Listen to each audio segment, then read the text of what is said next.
সবাই যখন মৃত্যুটাকে ভীষণ ভয় পায়, আমি তখন হাসতে হাসতে আল্লাহর কাছে ভীষণ সন্তুষ্টি নিয়ে পৌঁছাতে চাই যে আমি একটা ন্যূনতম ওই জীবনটা লিড করতে পারলাম, যে আমি একটা ইনসাফের হাসি নিয়ে আমি আমার আল্লাহর কাছে পৌঁছাতে চাই।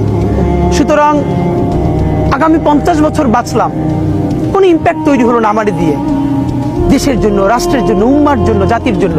কিন্তু আমি ধরেন 5 বছর বাঁচলাম, সেটার মধ্য দিয়ে যদি আগামী 50 বছরের ইম্প্যাক্ট তৈরি হয়, তাহলে অনেকদিন বেঁচে থাকায় কি সাফল্যের বলেন?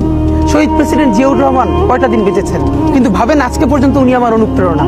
হাঁটতে হাঁটতে আমার পা ফুলে যায়। আমি, আমার টিম সেদিনকে ব্যাগের মধ্যে জুতো নিয়ে তারপরে একটা শপিং মলে ঘুরছিলাম, মানে পা ফুলে গেছে, পা জুতোয় ঢুকাতে পারছিলাম না।